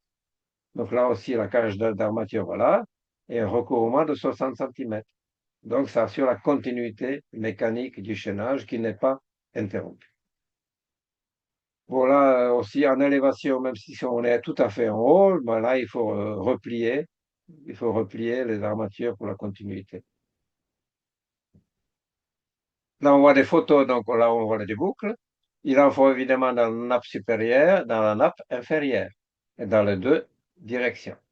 Et là, comme on est en haut, même dans la troisième direction, il y a des boucles. Mais c'est pas la seule solution puisqu'on a des équerres. Hein. Mais ici, on voit la tente. Hein. au moins 60 centimètres. Euh, et puis, si ça continue pas, évidemment, si ça continue, il y a notre attente. Mais si ça continue pas, ben, il faut l'ancrer, soit si on est dans la fondation, à la fondation, c'est dans la fondation. Si c'est un autre chaînage, ben, dans un autre chaînage. Il faut l'ancrer. Pour la construction en béton armé, alors la structure en mur porteur, donc les voiles, le comportement, cette fois-ci, à la différence des maçonneries, il est excellent. Excellent. On n'a même rien à faire. Même quand ce n'est pas conforme aux règles parasismiques, on ne craint pas que les planchers s'effondrent sur les gens. Parce que même fissurés, très fissurés, les murs tiennent les planchers. Donc, c'est excellent. Il n'y a plus de morts. Si on construit avec des murs en béton, il n'y a plus de morts lors des séismes. Bon, il y a des fissures diagonales parce que c'est sollicité en cisaillement. À la barre des murs, à la base des murs, mais c'est réparable. Donc, point faible, il n'y a pas de point faible critique. Là, on voit c'est un séisme 7,2 où il y a 6300 morts au Japon. Vous imaginez au Japon 6300 morts? Et puis là, on a des fissures réparables, c'est tout, parce que c'est un mur en béton armé. Ici, on a des dommages parce que le béton est injecté, mais c'est tout à fait réparable. Vous voyez, ils tiennent les planchers, il n'y a aucun problème. Or, c'est la survie des gens qui est recherchée, évidemment. C'est pas forcément celle de la construction, comme j'ai eu l'occasion de le dire. Alors, quand on a des murs en béton branché, les dispositions parasismiques sont les mêmes que pour les maçonneries. Sauf que cette fois-ci, c'est mis dans le coffrage. Donc, on a des chaînages horizontaux, des chaînages verticaux mis dans le coffrage. Et ou bien, quand c'est du béton armé de face, eh bien, on voit ici, armé là. On a des chaînages verticaux au bout. Et en photo, ça donne ça. C'est armé de face, c'est incassable. Si on a ça, ben, évidemment, aucun séisme ne peut le casser, ça. Aucun. Par contre, les structures en portique de béton armé sont très, très vulnérables. Le plus grand nombre de morts lors des séismes, c'était dans des bâtiments à étages, en portique, coulés en place. Parce que l'autoconstruction, ça fait des maisons basses, il n'y a pas grand monde. Alors là, il y a beaucoup de monde dans les immeubles. Hein. Et donc, si on a des portiques qui assurent la stabilité non parasismique, ben là, vous pouvez dire, ils vont s'effondrer même pour un séisme moyen. Vous voyez, là, on a donc l'empilement des planchers, un millefeuille. Hein. Donc, ça s'est effondré sur des gens. Ici aussi, dislocation généralisée. Hein. Alors, comment ça commence? Parce qu'évidemment, quand je vois l'empilement des planchers, on voit pas, quand on arrive, on ne sait pas ce qui s'est passé. Hein. Mais il y a des cas où le séisme s'est arrêté. Et du coup, on a compris que quand un portique est sollicité latéralement, il y a des endroits qui sont très sollicités parce qu'il est plus rigide, c'est-à-dire c'est les nœuds, donc les croisements poteau-poutre, et c'est les encastrements ici, donc les extrémités des poteaux, les extrémités des poutres. Et à ce moment-là, quand on n'a pas de mesure parasismique, le béton est éjecté, tout comme les maçonneries étaient éjectées, c'est éjecté, et du coup, les aciers flamment et le plancher tombe. Et là, c'était presque ça, le séisme s'est arrêté là, ils ont eu aussi de la chance parce que là aussi, 10 minutes, 10 secondes plus tard, il n'y avait plus de rez-de-chaussée. Là où il y a aussi le béton à l'extrémité des poutres a été éjecté parce qu'il a cassé les cadres. Les nœuds, vous voyez, le béton est déjà parti. Donc, c'est des zones qu'on appelle critiques. Donc, c'est dans ces zones-là qu'il faut empêcher le béton de partir, comme on a empêché dans la maçonnerie, de partir la maçonnerie. Quand on a des remplissages, c'est pire, parce que les remplissages ça sont montés après coup, donc ils ne tiennent pas, ils éclatent et on se retrouve avec un niveau souple. Un niveau souple qui n'a pas été écrasé ici, mais le bâtiment à côté, il a déjà été écrasé pour le même séisme, parce que le bâtiment était moins solide. À droite, c'est un miracle, parce qu'il y avait 5 ou 6 bâtiments de ce type-là, ils sont tous par terre, sauf celui-là. Ici, par l'effet de niveau souple. Parce qu'une fois les panneaux éjectés, forcément, c'est un niveau souple. Ben, il y avait un miracle, ils ont dû beaucoup prier. Ou bien il n'y avait pas de résonance ou moins de résonance ici, donc il a été moins sollicité. C'est même ça qui est probable. Là où il y a les autres, c'est ça.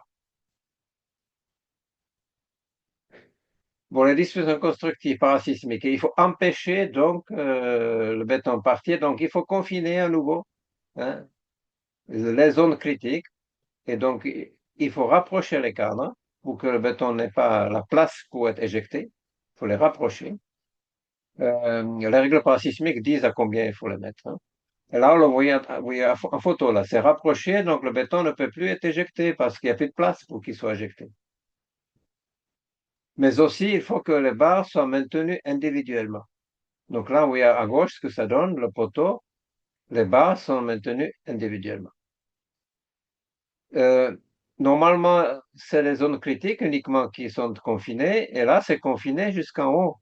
Pourquoi? Parce qu'il y a l'effet de poteau court, parce qu'ils ont prévu de mettre des allèges qui bloquent, donc l'effet de poteau court. Et donc là, ils assument, ils n'ont pas supprimé l'effet de poteau court, ils n'ont pas géré, ils assument, ils dimensionnent pour l'effet de poteau court et ça impose aussi avoir un confinement sur toute la hauteur. Donc ça coûte plus cher, il vaut mieux gérer. Là aussi, vous voyez que chaque barre est maintenue individuellement sur la poutre. Et donc, quand on a des sections qui sont un peu grandes, vous voyez comment on fait. On met deux cadres comme ça, ou un cadre insert, ou deux cadres aussi, ou plusieurs. Donc, quand on a des portiques qui participent au contreventement, ça commence à être assez contraignant et cher. Il vaut mieux contreventer par des murs. Alors même si on a besoin de poteaux et des poutres, il suffit de placer quelques murs dans deux directions, et du coup c'est le mur qui contrevente et puis les poteaux. Ça coûte beaucoup moins cher. Pour les panneaux, les ROCOT, donc les règles parasismiques ne les interdisent pas, mais ils disent qu'il faut empêcher aussi l'éclatement. Donc, on peut placer un contre-voile devant l'ossature et les panneaux. On peut prévoir des raidisseurs, donc les armatures vont dans l'ossature. Ici, il y en a deux, ici, il n'y en a qu'un. C'est les Grecs qui continuent, qui persistent à utiliser un contentement par portique. Ils ont peut-être sans doute fait des essais, ils ont conclu qu'il suffit d'un seul raidisseur. Mais en tout cas, à gauche, c'est validé déjà par le séisme du Mexique, alors que là, ce n'est pas encore validé par un séisme. C'est des essais uniquement. Bon, quand on a des percements dans les remplissages, il faut les encadrer déjà. Et puis une autre solution, c'est de placer des goujons, ce qui coûte très cher aussi en main-d'œuvre. Ou bien, ça sert à, ouais, on monte tout comme pour les maçonneries, d'abord la maçonnerie et ensuite on monte les poteaux. Mais d'habitude, c'est pas le cas, hein. C'est des cas d'exception hein, qu'on fait ça. D'habitude, on monte d'abord les poteaux, après on monte les remplissages. Voilà, c'est la deuxième partie. Mais écoutez, je vais attendre les questions après la troisième qui est très courte, hein. C'est la réglementation parasismique. Donc, les pertes, les destructions provoquées par les tremblements de terre sont dues à plus de 90% à l'effondrement des constructions sur les usagers. Quand on est en rase campagne, c'est pas parce que le sol bouge que vous êtes tué. Vous tombez par terre et puis c'est tout, hein. C'est les constructions qui tuent. Donc, il y a obligation de construire parasismique. Si quand même, quand vous êtes à la montagne, vous pouvez avoir un glissement de terrain ou chute de pierre au-dessus ou des glaciers qui vous tombent dessus, ça c'est vrai. À la montagne, c'est peut-être les 10%. Mais sinon, c'est les constructions qui tuent. Donc la réglementation doit tout dire. Elle doit dire où, autrement dit dans quelle zone, donc il y a un zonage réglementaire qu'elle donne. Elle indique quoi, donc quel bâtiment, donc il y a des classes de bâtiments parce qu'on n'a pas obligation de tous les protéger. Jusqu'où? Donc, jusqu'à quel niveau? Parce qu'on ne protège pas contre les séismes maximum qui peuvent exister dans ces zones, hein. Et puis, comment? Quelles règles parasismiques appliquer? Donc, tout ça, c'est donné dans la réglementation. Vous voyez une distinction entre la notion de réglementation, ce sont les décrets, les lois, les décrets, les arrêtés, et les règles qui sont des normes qui disent comment construire. Donc, la réglementation et les règles, même si les gens le mélangent, c'est pas les mêmes notions. Alors, le dernier décret en vigueur, plusieurs fois modifié, il date de 2010. Il distingue, comme déjà avant, les ouvrages à risque normal, ORN, et les ouvrages à risque spécial, ORS. Donc, les ouvrages à risque normal, ce sont les ouvrages dont les dommages ne concernent que la construction, ou les abords, la façade peut tomber sur le trottoir. Les ouvrages à risque spécial peuvent causer des morts dans le quartier ou plus loin. Donc, les règles parasismiques, au fait, ne s'appliquent pas là-dessus. Les règles parasismiques s'appliquent aux ouvrages normaux, hein. Là, ils ne s'appliquent pas parce que les ouvrages normaux, on admet qu'on dépasse la résistance, qu'on ait des déformations post-élastiques, etc., alors que ce n'est pas admis pour les ouvrages à risque spécial. Donc là, il faut faire du sur-mesure. Donc ce n'est pas un architecte qui fait ça, c'est un bureau d'études qui fait appel sans doute à des spécialistes s'il les a pas. Bon, les ouvrages normaux sont divisés en quatre catégories pour le degré d'importance aussi de protection.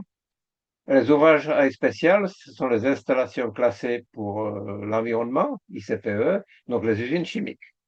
On les appelle aussi bâtiments Seveso parce qu'à Seveso, un bâtiment a éclaté en Italie et ça a tué des gens dans le quartier. Tout comme à Toulouse, un bâtiment a éclaté et il a tué aussi des personnes dans le quartier, mais c'était pas pour des raisons sismiques. Mais ça aurait été pour des raisons sismiques, c'est quand même bâtiment ORS. Puis les barrages qui, s'ils cèdent, évidemment, ça sème la mort partout en aval. Et puis les réacteurs nucléaires pour les raisons évidentes. Bon, le territoire est divisé en 5 zones de sismicité par ordre croissant. La zone 5, c'est aux Antilles uniquement, la Guadeloupe et la Martinique. Et en métropole, on va jusqu'à 4. Bon, ça, c'est la définition que je viens de dire. Je ne vais pas le répéter parce qu'on commence à avancer dans le temps, hein. Les ouvrages, les classes, donc des ouvrages à risque normal. Alors, les ouvrages dont la défaillance ne présente pas enfin, ne présente qu'un risque minime pour les personnes. C'est les hangars ou les entrepôts où il n'y a pas de personnes en permanence. Ils y vont de temps en temps, donc c'est un risque minime. Et là, on n'a pas obligation, comme vous allez voir. Donc, c'est la catégorie 1. Ensuite, la catégorie 2, c'est la quasi-totalité des constructions, donc sauf celles qui suivent après. Donc, les habitations individuelles, collectives, immeubles jusqu'à 28 mètres, établissements restaurants du public, 4e, 5e catégorie, parcs publics de stationnement et autres bâtiments accueillant moins de 300 personnes. Bon, donc, c'est la quasi-totalité des constructions. Puis tout ce qui dépasse les 28 mètres ou les 300 personnes, hein, et puis aussi des bâtiments, des hôpitaux qui sont importants pour la société sont dans la catégorie 3 qu'on protège davantage. Ça équivaut à augmenter la charge sismique de calcul, hein. Donc, c'est ça la protection supérieure. Et puis la quatrième catégorie, ce sont les installations et les constructions dont le fonctionnement est primordial pour la gestion de la crise, donc pour la sécurité civile. Donc, c'est les mairies, les préfectures, les casernes de pompiers, les centrales d'électricité, tout ça. C'est la catégorie 4 qui est la plus protégée, donc le séisme de calcul est le plus élevé. Le zonage, c'est ça. La couleur la plus foncée, c'est la zone 4, le maximum en France métropolitaine. Et puis, quand l'intensité décroît, la zone décroît. Donc, la zone 1, c'est la région parisienne. Et puis ici, au sud du Massif central. Les zones les plus sismiques, c'est les Alpes et les Pyrénées. Et là, on voit la Guadeloupe, la Martinique, c'est la zone 5, c'est violet. Mayotte est passé en zone 2 maintenant, ils n'en revenaient pas parce qu'avant, ils étaient en zone, avant 2010, hein, ils étaient en zone 1. Puis la Réunion, c'est zone 1, et puis là, enfin, zone 2, zone 1. Alors, périmètre d'application, donc les obligations. Alors, ici, on a la catégorie d'importance, jusqu'à 4, on a vu. Et là, on a les zones sismiques jusqu'à 5. Et on voit quand est-ce qu'on a obligation d'appliquer les règles parasismiques. Donc, la catégorie 2, la quasi-totalité des bâtiments, hein, n'est pas obligatoirement parasismique en zone 2. Mais à partir de la zone 3, oui. Et la catégorie 1, j'ai dit qu'elle n'est pas soumise aux règles parasismiques.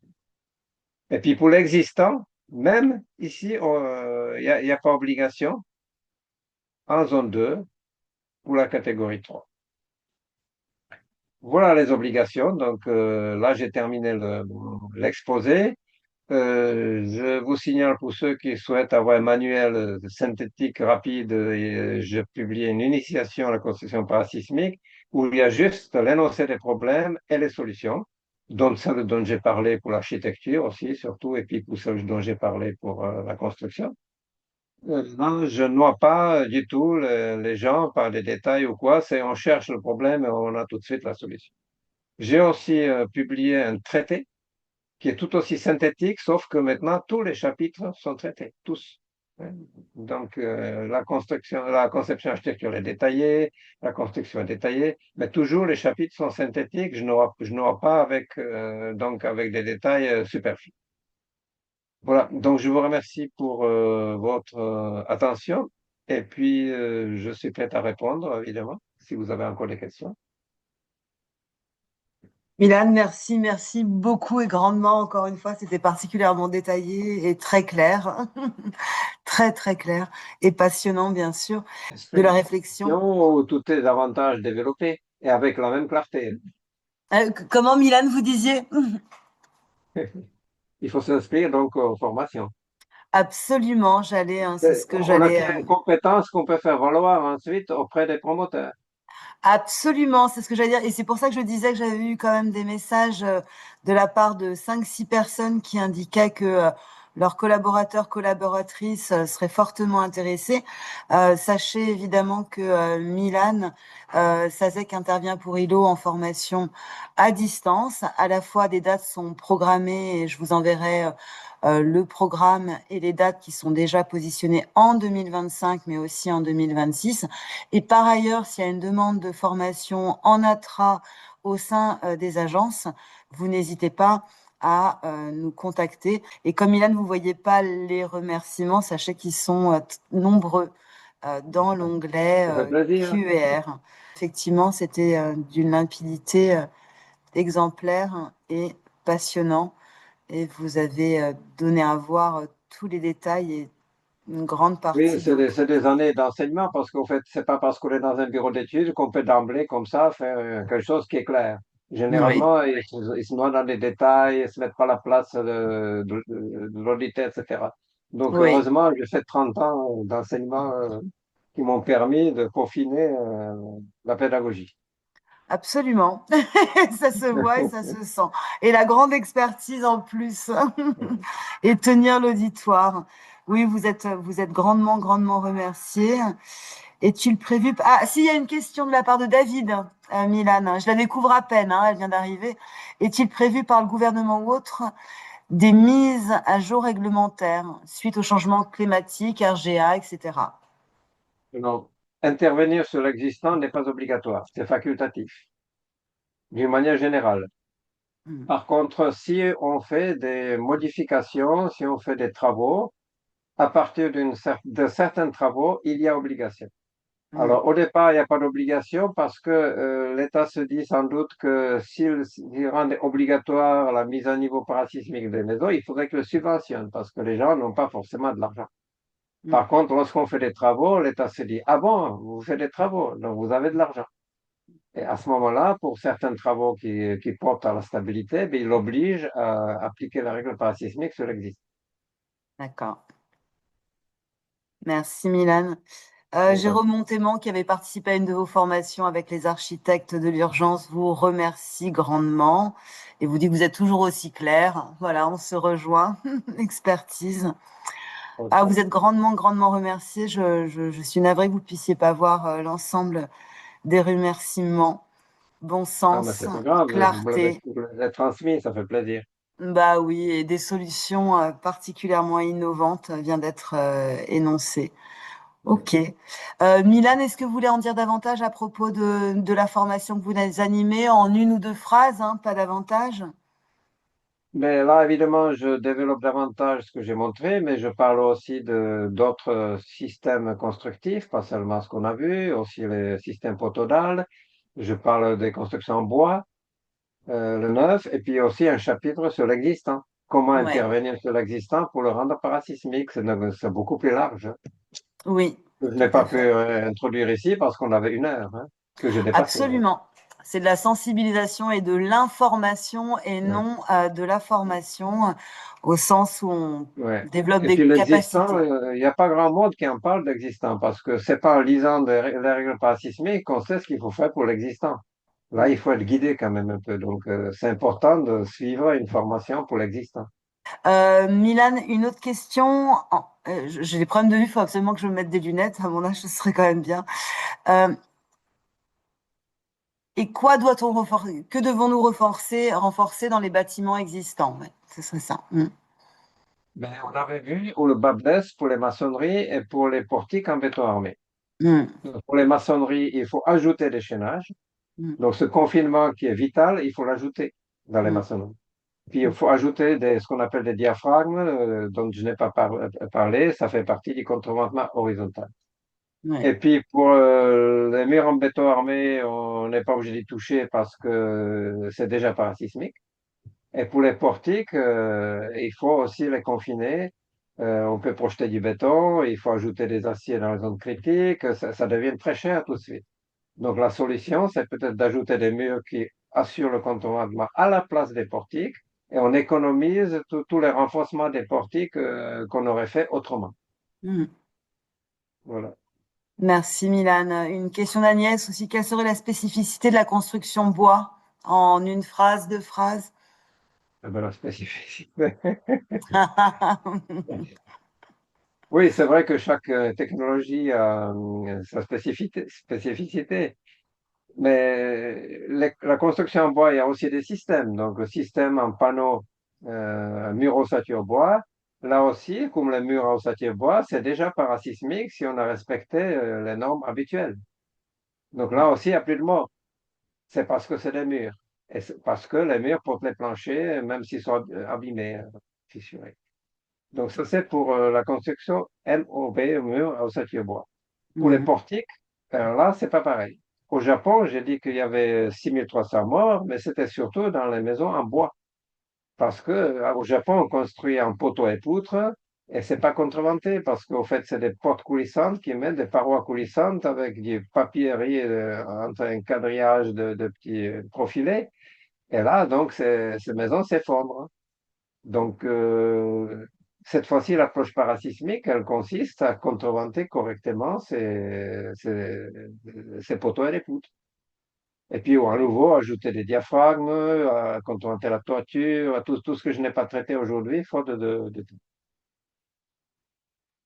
Voilà. Ouais, tout à fait. Et vous pouviez pas traiter de ce sujet-là. On est dans le cadre de la sensibilisation. Et notamment, cette même personne qui posait cette question, qui est spectateur anonyme, parlait, mais vous avez répondu, comme une accroche sur les murs, des murs sur les portiques. Ouais, c'est ça. Ok. Donc, les poteaux-poutres non parasismiques, ça pose toujours problème, toujours. Hmm. Quand ils ont le rôle de participer à la stabilité, hein. Quand c'est la structure secondaire qui n'y participe pas, là, il n'y a aucun problème, on ne s'en occupe pas. Hmm. Voilà. Une autre question, alors une dernière peut-être avant la... C'est Marie qui nous demande... On nous demande maintenant des attestations pour des rénovations d'existants alors que l'on ne touche pas structure. Comment décharger notre responsabilité? C'est un problème administratif, hein. Moi, je suis plutôt dans la partie technique, hein. J'ai pas réfléchi à cette question-là parce que je dépose plus de permis, donc je ne lis plus les obligations d'ailleurs exactes qui évoluent. Ouais. Hmm. D'accord. Donc, et si on a un bon projet, ben, il n'y a pas de, y a pas de problème. La question, c'était comment le décharger de la responsabilité. Ouais, c'est ça, exactement. Comment nous décharger de notre responsabilité? On nous demande maintenant des Mais on n'est attestations pas pour des déchargé en rénovations réalité. d'existants. L'administration ne décharge pas de la responsabilité. C'est l'ingénieur qui prend la responsabilité de la structure. Hmm. Mais vis-à-vis de l'administration, l'architecte porte une partie de responsabilité. C'est un peu bancal, c'est injuste, mais c'est comme ça. Hmm. D'accord. Dernière Bon, question. il y en Vous a a- une. Comment? Oui, non. Non, non, c'était la dernière question, effectivement. Moi, je vous remercie grandement, Milan Sazek. Il n'y a J'invite pas de toutes et quoi. tous à évidemment regarder votre formation, laquelle se déroulera pas durant une heure et demie, mais sera Elle est beaucoup plus complète autosuffisante. puisqu'elle dure 14 heures, qui a Une évidemment demi-journée. voilà, c'est ça, des échanges, des études de cas. Et bien évidemment, on prend le temps. Je rajoute à nouveau que notre assemblée générale a lieu le 30 septembre à la Halle Tropisme à Montpellier, que les CDC seront présents pour celles et ceux qui connaissent Marc Daudeville. Marc Daudeville intervient dans le cadre des CDC, qu'il y aura une table ronde suite à cette pièce de théâtre, laquelle est consacrée à la réception des travaux.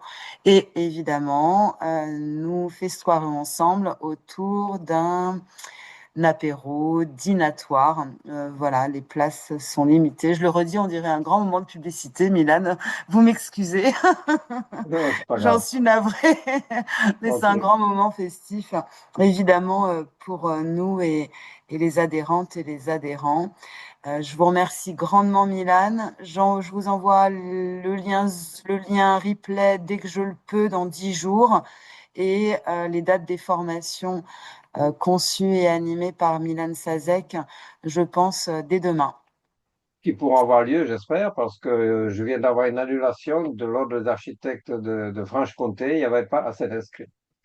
Alors nous, c'est pas le cas parce que nous, on est déjà à 6 participants et ensuite, comme on appartient au réseau de la formation continue des architectes, nous avons mutualisé votre formation avec eh bien nos Eh ben, c'est une bonne collaborateurs nouvelle. d'autres OF. Mm, C'est mm. une bonne nouvelle. Ah oui. OK. Alors par contre, bon, voilà, je peux pas assurer, mais en tout cas, bon, OK. super. Bien. Alors, à la prochaine fois et à la À formation. très vite et une belle Ouais, soirée à toutes et à tous ouais, et encore merci, Milan. ouais, Grand, grand ouais. merci. Allez, au revoir. À bientôt. Au revoir, à bientôt. Au revoir. Merci.